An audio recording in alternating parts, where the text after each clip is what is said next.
Okay, Parshas Vayigash, page 250. We're going to do Sheni, Shlishi, and Revi. The topic is Yosef reveals himself to his brothers. Okay, we're ready? At the bottom of page 250, Sheni. Vayakir oto ki ein hanar v'meit v'ridu avodecha et tzivat avdecha avinu v'yagon she'olah. And it will happen that when he sees the youth is missing, he will die. And your servants will have brought down the hoariness of your servant, our father, in sorrow to the grave. Because I took, Yehuda's talking, right? Because for your servant, I, meaning Yehuda, took responsibility for Binyamin. And I got to bring him back to my father. If I don't bring him back, I will have sinned to my father for all days.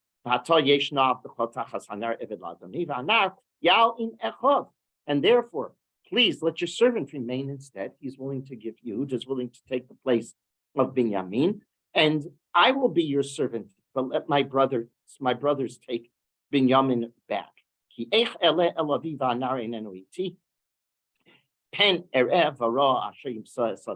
For now, how can I go up to my father if the youth is not with me?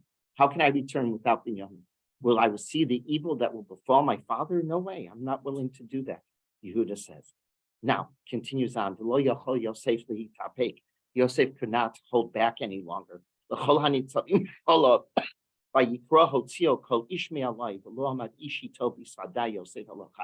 He then couldn't restrain himself any longer, and he removed everybody from his presence. He moved everybody. He said, everybody's out. Only his brothers and he were standing there. And then what does he say? Very famous. And he cried in a loud voice. Egypt heard, and Paro's household heard. And what happens? Now, the most important pasuk. Vayomer Yosef elachav, ani Yosef, ha'od avi chai. I am Yosef. Is my father still alive? You can read this in so many different voices. Was he being critical? Was he being just humble and saying, I'm Yosef? Is Dad really still alive? How do you interpret it? Or he was critical of them. I'm Yosef, guys, you're telling me all of this stuff. You weren't worried when you're now worried that you're going to kill your father? What happened 22 years ago? Is Dad still alive? I mean, what you did to him 22 years ago, how did you figure that one out? It matters how you read this, right? You can read this with many different voices. So he says, the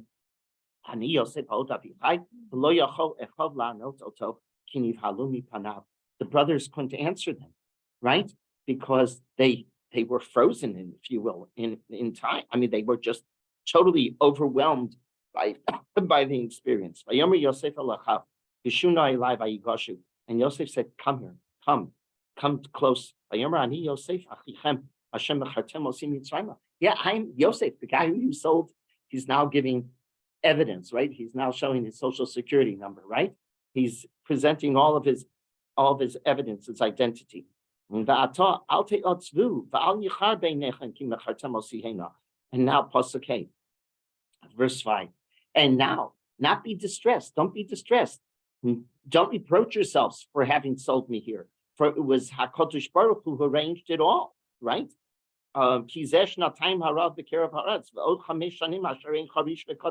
Because we're already in the second year of the famine, and there are going to be another 5 years where there's not going to be any plowing, no harvesting. There's just not going to be any food.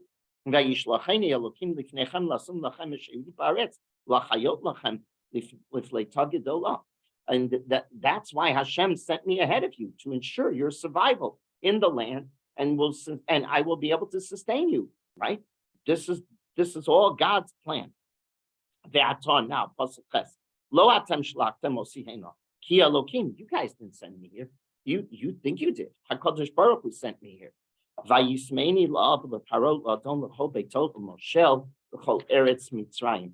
And he made me father to Paro, master of his entire household, and ruler throughout the entire land of Egypt. Maharu, hurry up, Va'alu el Aviv, and go up to Dad. Va'amarta me'lav ko amar bin Yosef, Samani Elokim la'adon l'chol Mitzrayim, Rida elai al tamod. go up and tell Dad, say this, God has made me master of all Egypt. Come down to me, do not delay. That's what you're supposed to tell Yaakov. V'yashafta be'eretz Goshen, v'ha'isa karov elai, atov v'necho v'nei v'necho v'tzomcho v'korcho v'chol asher lo. And you will reside in the land of Goshen. That's where I'm going to set you up. And you will be near to me, you and your sons and your grandchildren, your flock and your cattle, and all that is yours. Sham ki od chamesh shanim rav, penti varesh ata uveischa v'chol asher lo. And I will provide you, for there will be another 5 years of famine. So you should not become destitute if you're going to stay in Eretz Israel. That's what's going to happen to you. No, come down here and I will take care of you.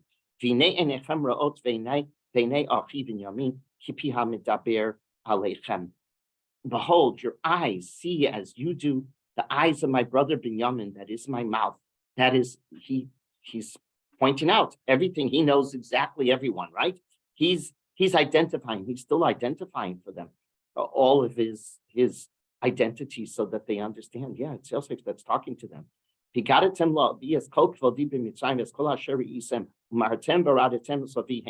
repeats it again. Hurry up, go get Dad and tell him I'm here running the country. And he falls on the shoulders of Binyamin, his brother, and he cries. And Binyamin cries on his shoulder. He kisses all of his brothers, and he cries. And finally, now we're beginning to talk to each other, right? Now the voice goes out, the rumor goes out to everybody in Paro, in the house of Paro, meaning all of Egypt, really, that the brothers of Yosef have arrived. And it was good in the eyes of Paro, b'nei avodav, and in his servants. Everybody was very happy that the brothers came. Vayomer Paro el Yosef. Paro now says to Yosef, and tanu es birchem uluchu bo artzo Canaan. And he says the following: Paro said to Yosef, say to your brothers, do this: load up your animals and go directly to the land of Canaan. Ukchu es abichem es batechem ubo elai. That no lachem es tu meretz mitzayim v'ichlu es chelev haaretz. And this is now Paro speaking. Bring your father and your households and come to me. I will give you the best of the land of Egypt, and you will eat the fat of the land. Va'ata suveisa zos asu kechulachem meretz mitzayim agalot utapchem v'linishechem unisasem asavichem uvasem. And not only that, and you are commanded to say, do this: take for yourselves from the land of the Egypt the wagons, agalot are to go for your small children and for your wives, and transport, we mean it's literally, and lift your father and come here. And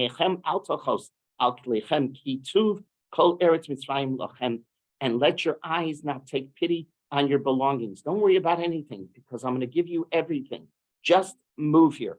Move here as quickly as possible. That's what he's saying. And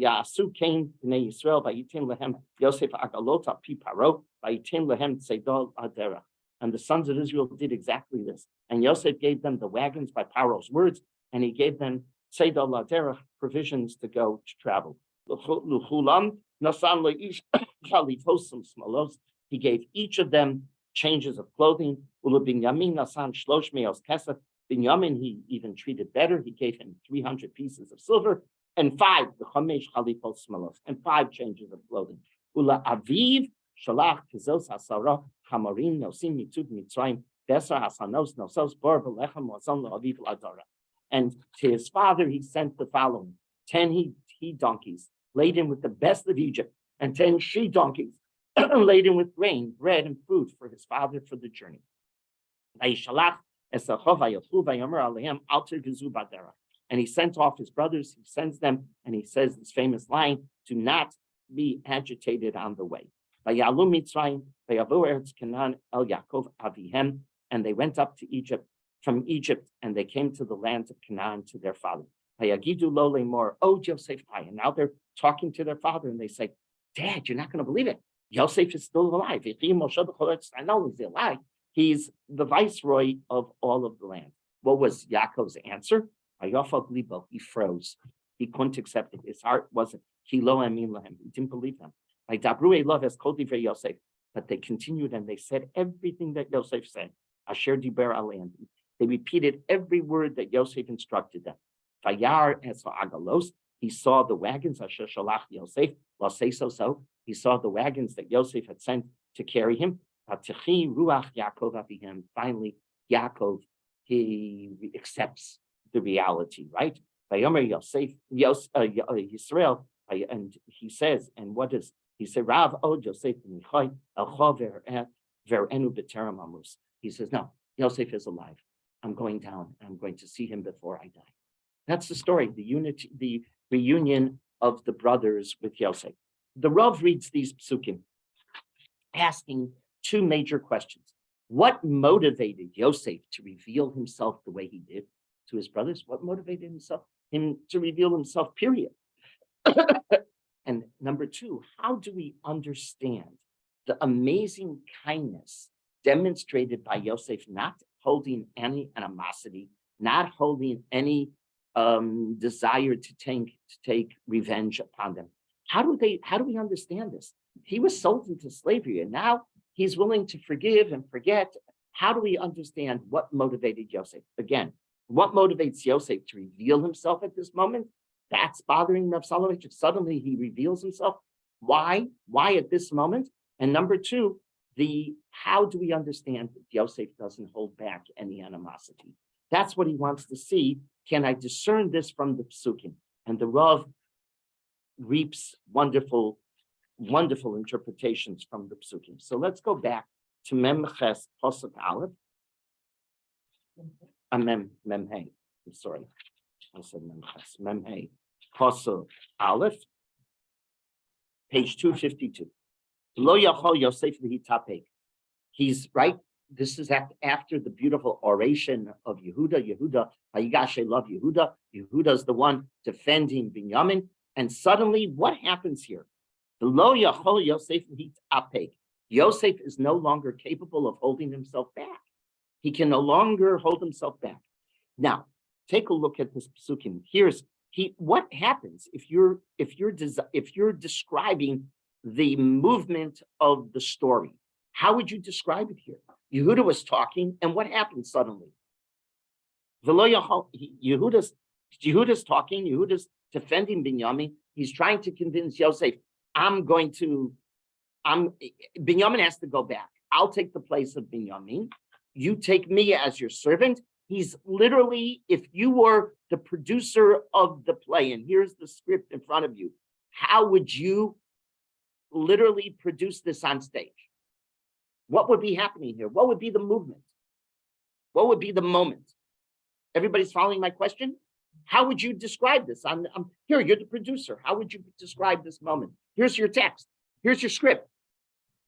Yehuda's in the middle. You have to understand something, what's happening here. Yehuda's in the middle of talking. What happens? Yosef interrupts. Yosef interrupts him. There's an interruption. Really, what should have happened here in the script? In the script, there should have been a spacing. If Yehuda is finished talking, Yehuda ends.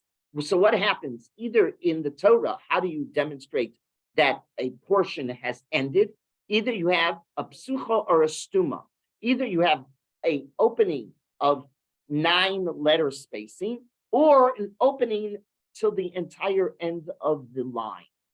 Either there's going to be here letters, and you'll have a space of 9 letters in spacing it, or you'll have it, let's say the word, 2 or 3 words are on the line and the rest of the line is empty. If you take a look at a regular Sefer Torah, you'll see a psucha and a stuma. There is none of that here. There is no break. It's Yehuda's talking, Yosef interrupts, there's no break. Where's there's no break?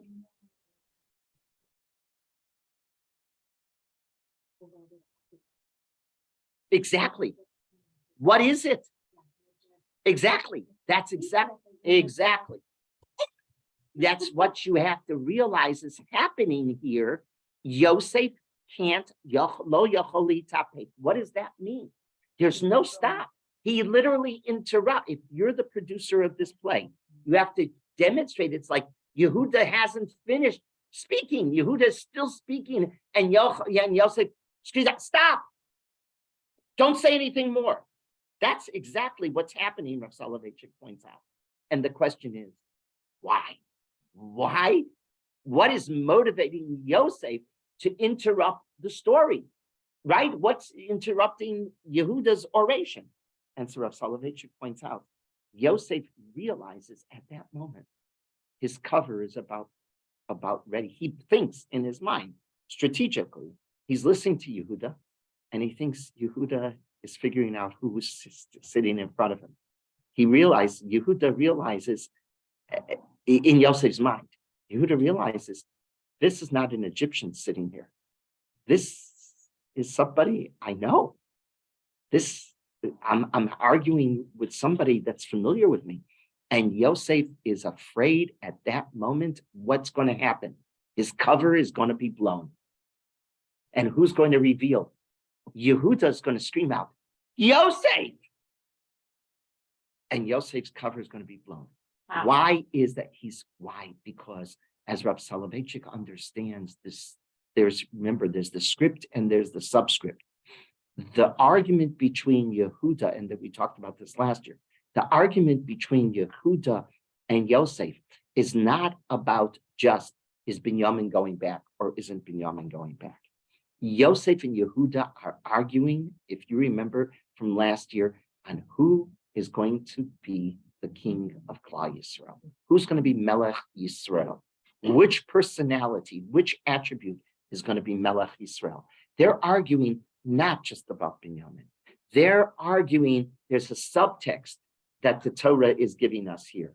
The Yosef Yehuda argument, which goes on for eternity, the Yosef Yehuda argument is playing out. And Yosef realizes that Yehuda is about ready to come to the conclusion, the man sitting in front of me is no Egyptian. No Egyptian would talk like this. No Egyptian would have this kind of a personality. There's no way a pagan leader grown up in paganism would be acting this way. So Yosef is worried at that moment. Strategically, this is a disaster for Yosef. That's why he interrupts, Rav Soloveitchik says. Yosef has to be in the driver's seat. Yosef has to be the one that reveals his identity to them. He has to catch them off guard. If they figure it out before he reveals himself, it's the whole strategy that has played out for the past from Vayeshev, right? Miketz till now, Vayigash is down the drain. Everything he's done up until now with his brothers is down the drain. And therefore, v'lo yachol litapek, there's no interruption. And you, the producer of the script, have to pick up on that. And you have to demonstrate, if you're staging this on a, right, in a theater, if you will, what do you have to do? You have to demonstrate that Yosef is interrupting the conversation. He's interrupting Yehuda. Yehuda, you can't speak anymore. That's it. Yehuda, stop. Why? Because Yosef realizes his cover is almost blown, and he can't tolerate that strategically. That's the strategy that the Rav understands is happening and motivating Yosef at this moment. Continue. Can I ask a question? Sure.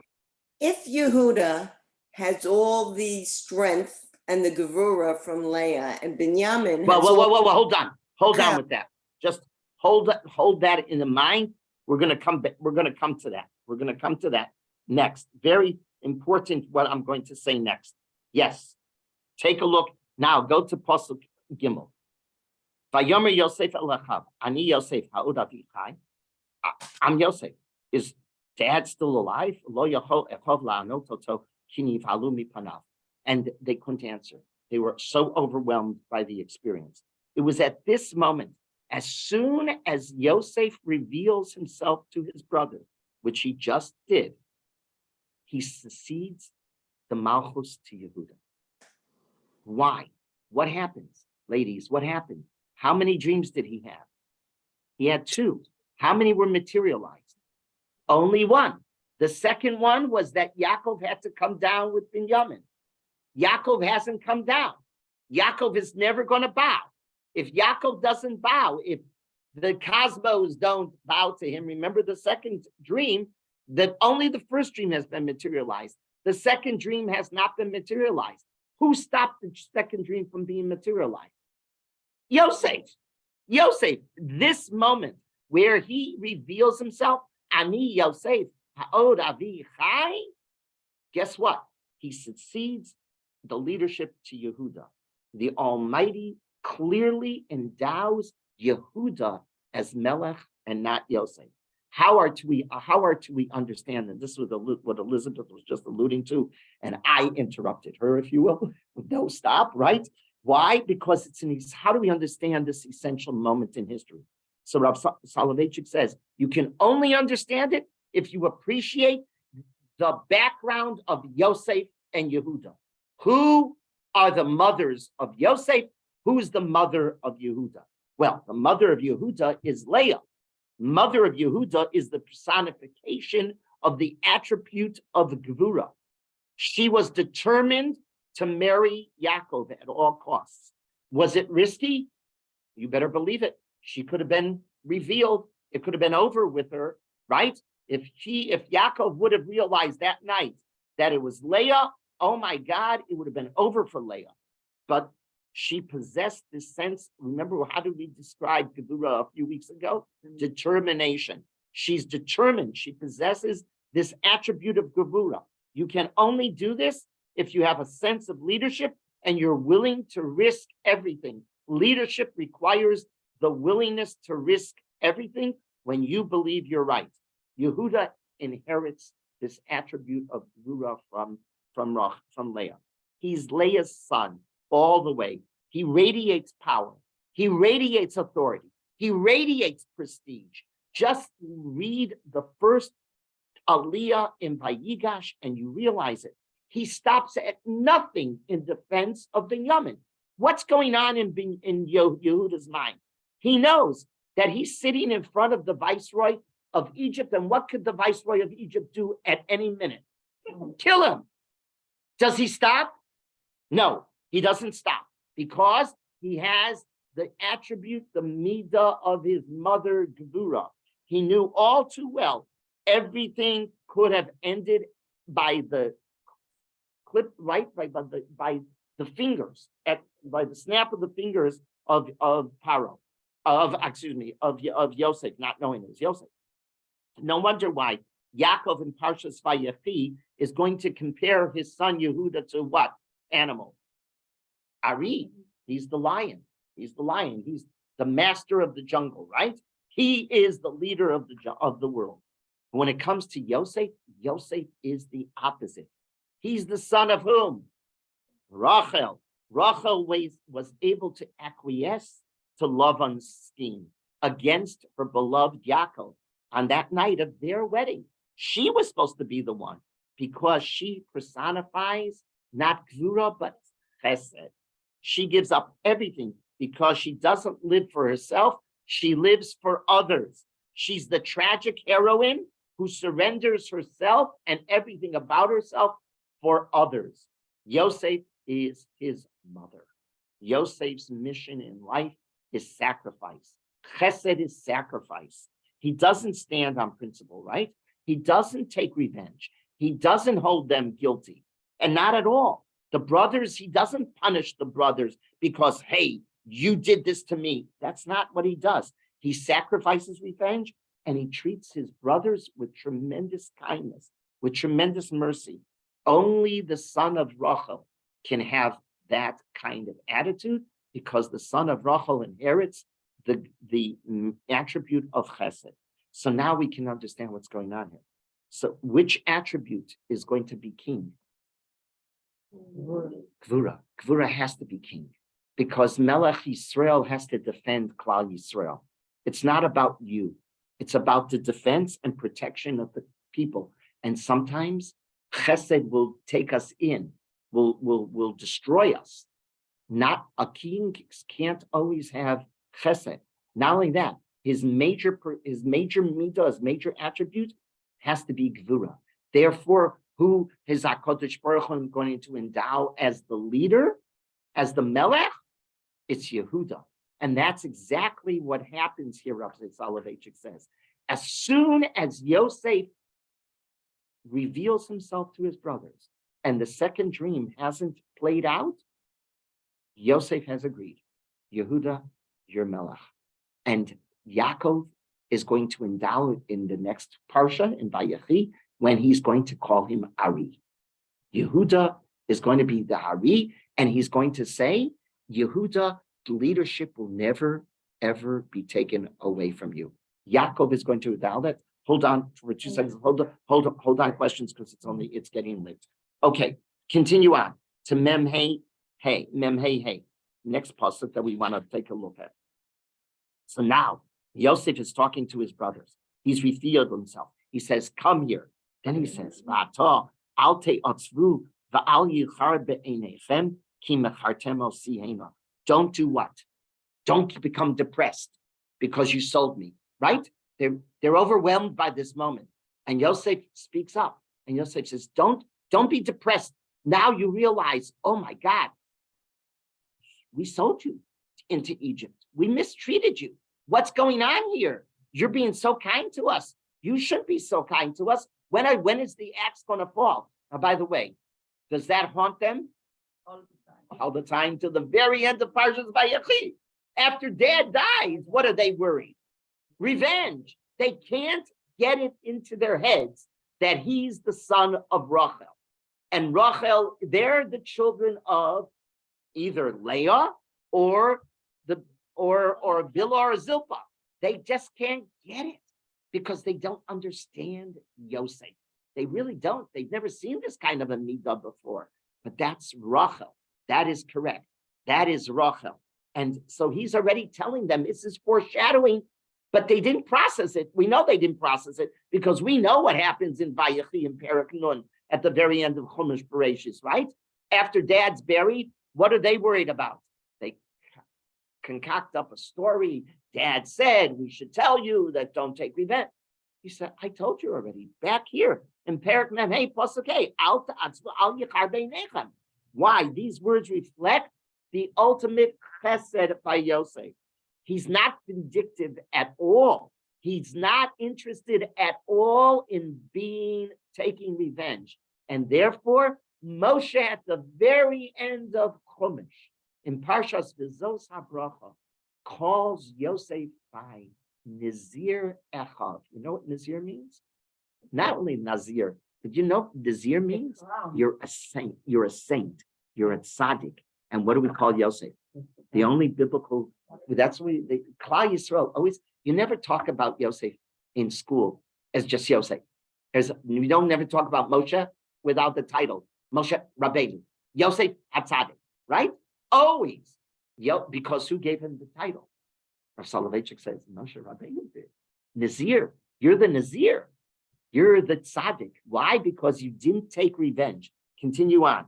Pasuk Daled. And Vayipol at Savarei, Yosef. Vayipol. Where am I? Whoops! What I lost my place. I'm sorry. What is it? I think that's it's okay. Yes. So I wrote it down wrong. No. Where is it? Pasuk. 1 second. Right. He says time. Okay. Fine. Ma'aruv alu el aviv. Yeshafta be'eretz Goshen. Okay, 1 second. Oh, Yudalit. That's where it is. Thank you. Vayipol. I have to correct my notes. Okay. Vayipol al Savarei Binyamin. So he reveals himself, and now he falls on his brother Binyamin's shoulders, and he cries. And Binyamin falls on his shoulder, and he cries. On a simple level, what's happening? Understand what's happening? Emotions. Emotions. These are raw emotions. Makes a lot of sense that they cry. Suddenly, you all of this has been held back for Yosef, has been held back, and now he just bursts into emotions. But Rashi and Chazal see this. There's a subtext. There's not only the human level, but there's a subtext.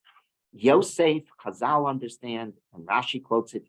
these tears are so much more than just an emotional release, emotional human emotion.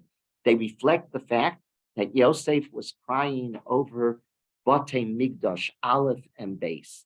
He was crying. He saw in Nevuah, according to Chazal, and Rashi quotes it, that the first Beis Hamikdash and the second Beis Hamikdash are going to be destroyed. Why? Why does Chazal suddenly have to insert the Bate Migdash? That's what he's crying about. Well, first of all, on whose shoulder is he crying? The man where the Beis Hamikdash is going to be in his territory. Binyamin, Shevet Binyamin is the one who houses the Bate Migdash, right? Yeah, but it's mostly in Binyamin. It's mostly Binyamin. Why Binyamin, Chazal say? Because Binyamin was the only one that wasn't involved in the sale of Yosef. Correct. Right. So he was credited. In other words, you want a Beis Hamikdash has to be a unifying institution. Oh, now why is he crying? Because he realizes, why are the Bate Mikdash destroyed? That's correct. Disunity. Yosef realizes that the discord between brothers is the whole reason that the Bate Mikdash are going to be destroyed. In other words, he sees history replaying itself. He sees the echo of history, right? That's what he's crying about. He says, okay, now I got this resolved. My brothers and I are united.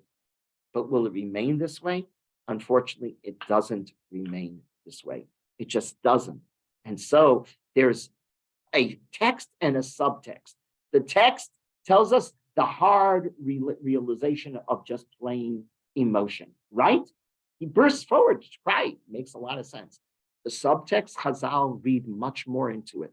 And they say, he's not only crying now because he's reunited with his brothers, he's crying on Binyamin's shoulders, the man who's going to house, right, the Beis Hamikdash.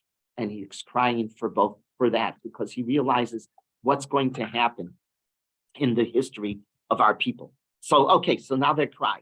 And they kiss, they make up, fine. V'hakol nishma, posuk tezayin, v'hakol nishma beis paro lemor, bo achei Yosef. And it's heard in Egypt, first in the house of Pharaoh, in the palace. You're not going to believe what you hear. I mean, this went wild, right? Without phones, without text, it went viral, exactly. But what's the next word? Vayitav beinei paro ubnei avadav. And it was good in the eyes of Paro, and it was good in the eyes of his servants, of Pharaoh's servants. What was good? That Yosef's brothers are coming? Why was it so good? So, two reasons. There are two aspects to this revelation that they're celebrating. The first is the Rambans. The Rav quotes the Ramban, Nachmanides. The Ramban says the social elite of Egypt could not tolerate when Yosef was appointed to the viceroy position. Where was he taken from? The jail, the prison. Who was he? An Egyptian? No, he was a foreigner. Did anybody know anything about this guy? No. If you're dealing with a society that's dependent upon strata, this would be like India today, right? You break strata in India, that is big stuff in many people's eyes. They can't tolerate it because they created a society based on social strata. Well, guess what? The Egyptian elite also understood that. And who are you pointing? Who did Paro appoint as the number 2 man who's over all of them? Somebody they know nothing about, taken out of prison without any background. He's a criminal because he was thrown into prison for a claim against a crime, a supposed crime. And now what happens? Oh, now apparently, as Rabbi Soloveitchik notes, Avram was known in the world of his time as a prince of God. Avram was a very prestigious individual. And who is this? The grandson of Avram. So the elite of Egypt are breathing very happy. Oh, our viceroy is not a criminal. Our viceroy is not somebody without lineage. Our viceroy has elite lineage. Oh, he's like us, if you will. And it gives Yosef legitimacy in their eyes. Vayita ve'enav. And they're very happy. Reason one. Reason two is a pragmatic. That will explain, the Ramban explains why the servants, but why is Paro so happy? So Rabbi Soloveitchik says, Paro is a pragmatic leader. Totally pragmatic. And Paro was very impressed by Yosef doing what? Ladies, he not only interpreted the dream, what did he do? He gave a solution, an implementation. And boy, and what did he say? Navam v'chacham, right? There's nobody like you. There's nobody like you that has this not only plain vision, but the ability to implement. So what does Paro realize at that moment? This genius called Yosef, it comes from somewhere. Where does it come from? His lineage. That means that Yaakov, his father, and his brothers would also have the capabilities of that are unique, right? They're also most probably geniuses. So he's interested in this genius like Yosef, an organizer, an executive, a planner is a rare combination. He thinks to himself, wow, Yosef, that means he has brothers, he has a father, bring them down. We'll use their brilliance. We're going to tap the Jewish ingenuity. Guess what? History has taught us every country that has welcomed the Jewish ingenuity has succeeded until when they become overwhelmed with anti-Semitism. As soon as that happens, what happens to the country? They chase out the Jew, and the country no longer has that blessing. It happens over and over and over again. Well, now you're seeing it here for the first time, right here. This is the first time where the Jews are going to be welcomed by Yitav Be'ene Paro. He wants it for a pragmatic reason. He realizes, let's tap into the Jewish genius. They'll be loyal to our country. These are Yosef's brothers. This is great. So for two reasons, both Paro and Yosef and his servants are very happy that Yosef is coming down with his brother. Yaakov is coming down with the rest of the family. Continue on. So now he says, so now, everybody's following me? Page 254. Get your father down here. Everybody should come down, right? And I'm going to give him everything. I'm going to give him the best, the fat of the land. I'm going to take care of your father. Now what happens? Pasuk Yutes is very important. Va'ata tzuvesa zos asu. And now who's talking? Who's addressing us? Paro. Paro is saying what? This is the way I want you to bring your father down. Pay close attention. You're going to bring him down to Eretz Mitzrayim. How? Read it carefully. Agalot litapchem v'nishechem. Agalot are going to be used for whom? Children and the women. Unisosem es avichem uvasem. You're going to carry your father. Two things are happening in this pasuk that Rabbi Soloveitchik pays close attention to. Paro is instructing exactly how you're to bring them down. First of all, he's allowing the ultimate weapon of technology that only Egypt had, and which is the Agalot. Nobody else had the Agalot. We know this from Oz Yashir. We know this when they're singing about it, how the chariots and Chel Paro are destroyed in the ocean, right? The Agalot are something there. The chariots were clearly an imposing military weapon of the time that was unique to Egypt. Nobody could take Agalot outside and cross the border unless you had the approval of one man, Paro. This is nuclear warfare, if you will. They're not going anywhere without the president of the country signing off. Nobody can send it across borders. He sends it across borders. number one. Number two, the fact that Paro gave the chariots as a means to transport Yaakov and his family down to Egypt Yaakov doesn't miss it. Yaakov is going to realize it. When Yaakov sees them arrive, he realizes, you're telling me Yosef is alive? Well, Yosef not only is alive, but he's very close to the king, or else these wouldn't be here. That's number one. But number two, how does Paro instruct that you're supposed to bring down your father?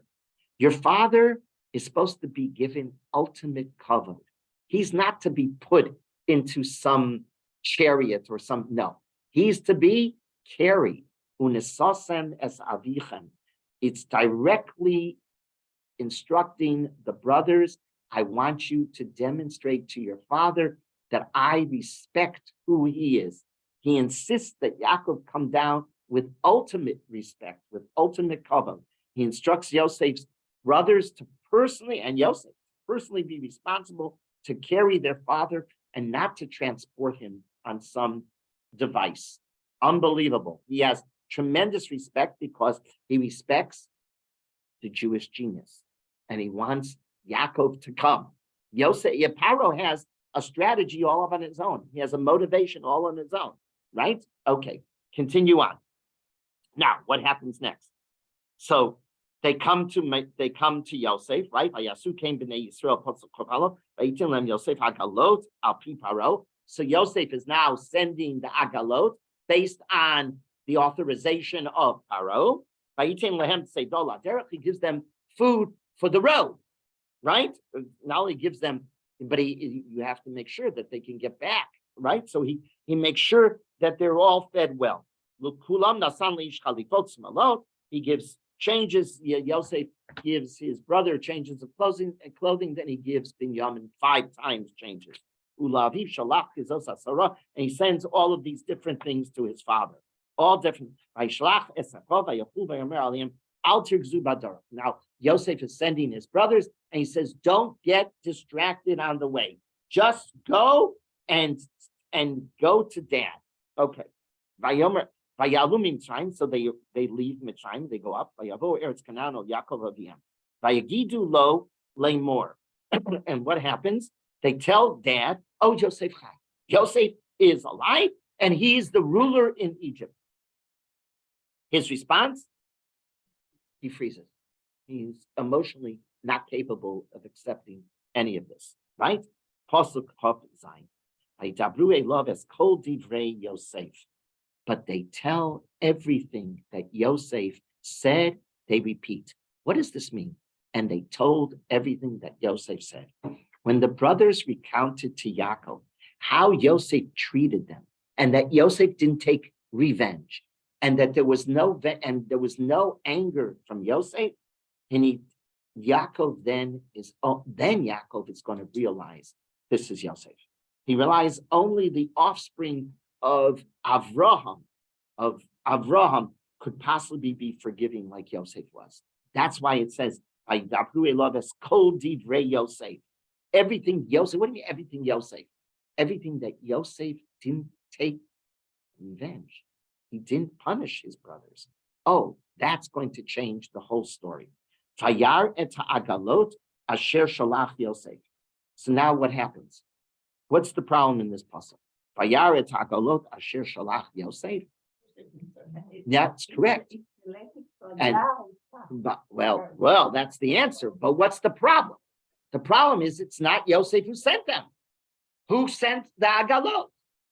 Paro. It should have said Asher Shalach Paro, but it says Asher Shalach Yosef.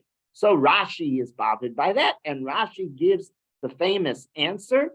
The agalot are not just wagons, but the agalot is what? An allusion to the last topic that they were studying. Yet Yaakov and Yosef had a very close relationship, and Yaakov and Yosef would learn together.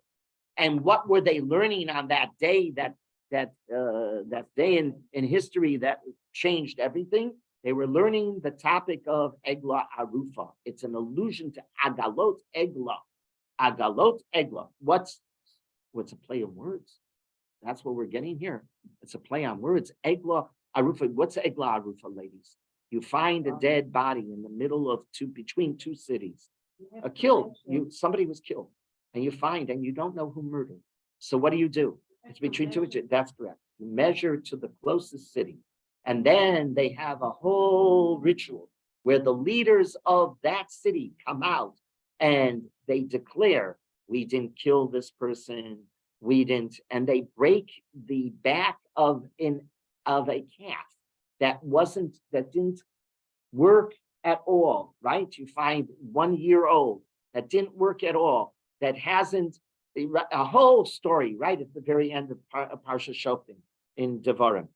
Okay, all of this they learned. Rabbi Soloveitchik says. Rashi's quoting this. Chazal, it's quoting a Chazal from Gemara and Sota. Excuse me, what we're playing word games here. Egla, Agola, Agalot reminds us of Egla. Not at all. You know what's happening here? Because you have to ask a question. What was Yaakov's original response? He emotionally could not handle this. He froze. He wasn't willing to accept anything they said. The brothers were not telling. He didn't think the brothers were telling. They thought that they were playing a nasty trick on him, and he wasn't willing to listen to them. And then he sees the Hagalot. You know what the Hagalot represent? Rabbi Soloveitchik says. What's the lesson of the story of Egla Arufa? It's Jewish ethics leadership. It's the Jewish leadership ethic, if you will. It's the lesson in Jewish leadership. What is expected of the leader? Or I quote the Rav, it's almost frightening to consider how much the Torah demands of the leader.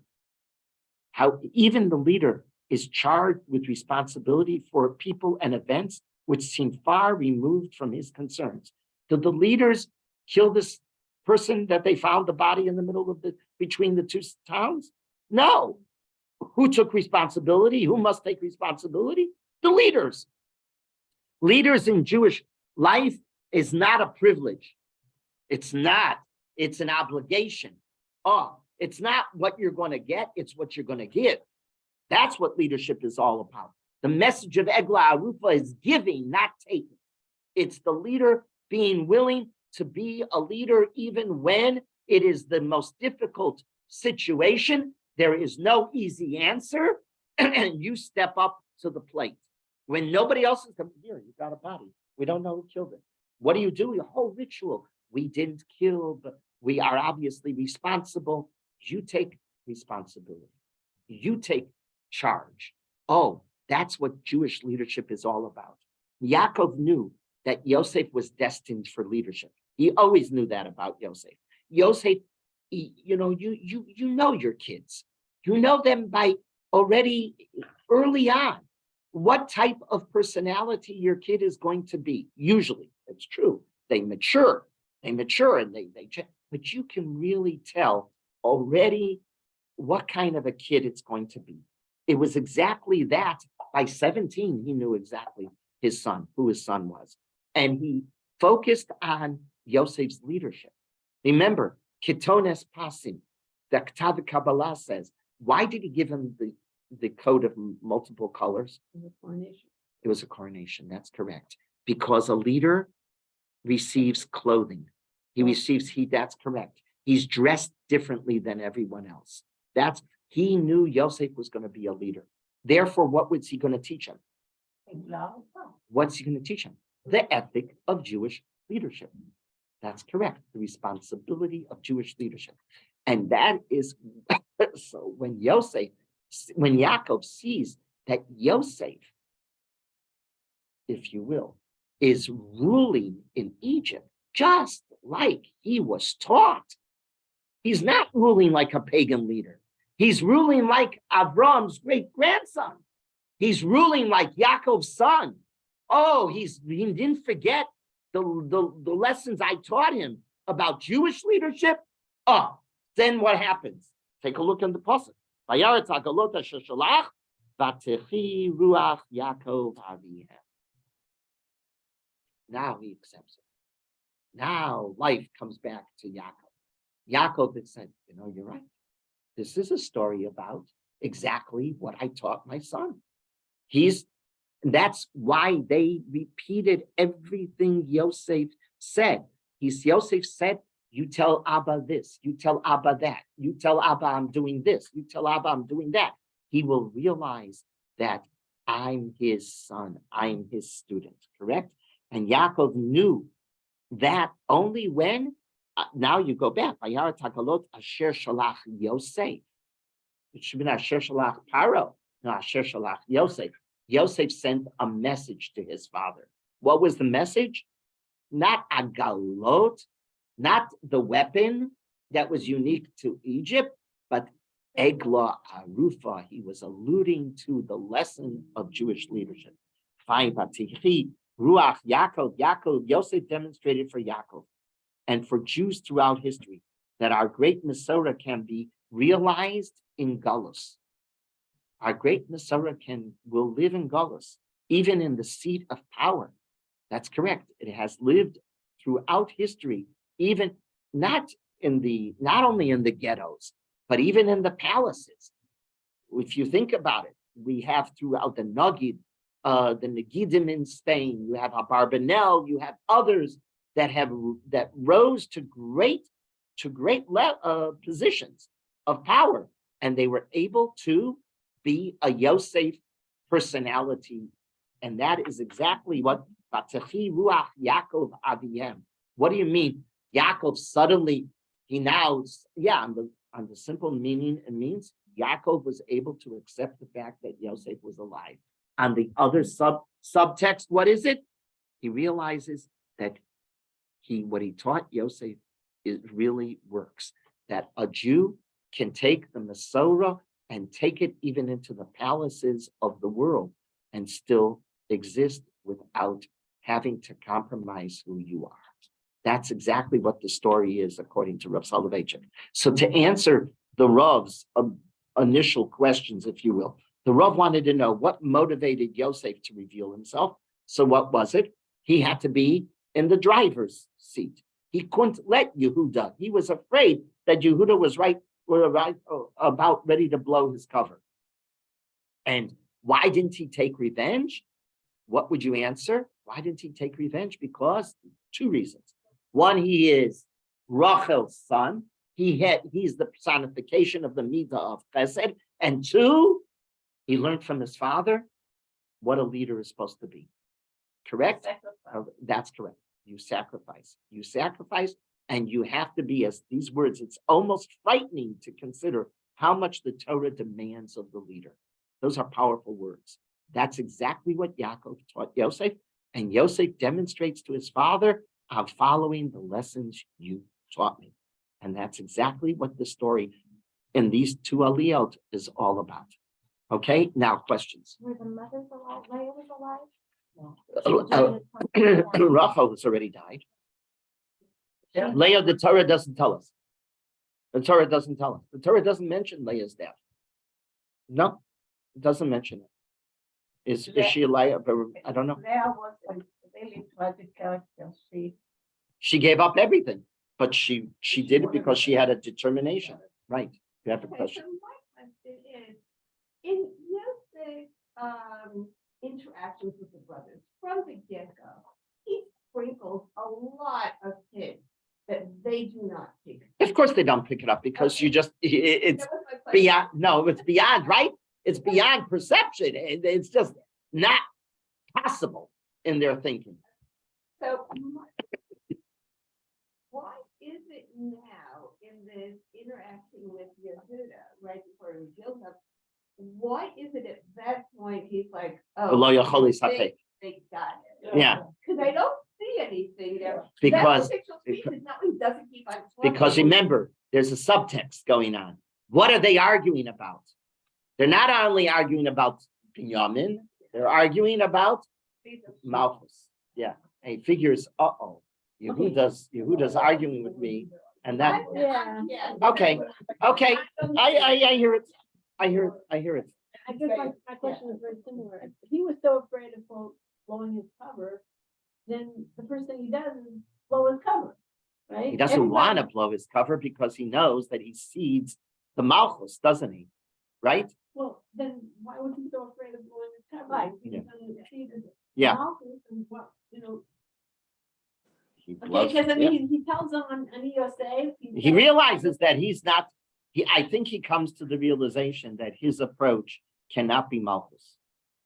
Cannot be malchus. You can't be a real melech and only and have chesed rule.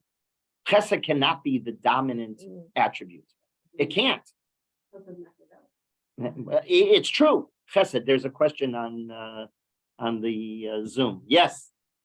So here's my question.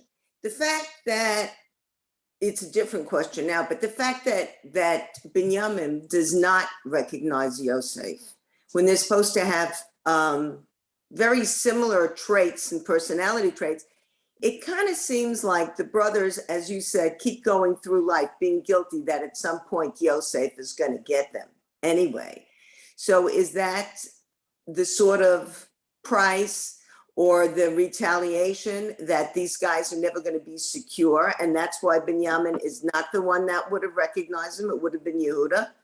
Because I would expect Well, kind of, Binyamin doesn't know his brother very well either. Remember, there's a big age gap. He didn't have that much time to be with him. but So similar, Binyamin really doesn't know his brother. similar personalities, and the fact that Yeah. the brothers He's not- leave it, He's not Never- seeing that. He's not seeing that right now. He's thinking he's talking to the viceroy of Egypt, and he right. has and he's worried that he's going to be thrown. Remember, he's been, at the end of last week's parsha, he's been framed, right? Binyamin has been caught with supposedly the viceroy's goblet in his hands, in his possession. So he's worried about his neck. I don't think he's just plain worried about survival. But the brothers are never comfortable, as you say. They go Right, they through are not. looking To the their very back. end, because they can't believe that Yosef would be so kind. Yeah, you're right. But they don't get it. They don't get Yosef. They didn't get Yosef from day one. And finally, at the very end of the Chumash, at the end of Chumash Bereshis, they do unite. They do unite. And that's when Chumash Bereshis ends. It ends on a united family. Bereshis doesn't start with united families, but Bereshis does end with united families. I think Jonathan Sachs, Zichrono Livracha, has a very nice piece on that, where he talks about how Bereshis started and how Bereshis ends. Bereshis starts with sibling rivalry, and it ends with unity. It ends with brothers being united. The unity was because Yaakov asked them to. No, Yaakov's dead. Before he died. Well, When he he gave the gave brachas. the- Yeah. Yeshua Chakadisi. Yeah. Okay. Next week, Vayechi. Okay. Have a lovely day. Have a lovely, lovely day. Thank you very much. My pleasure.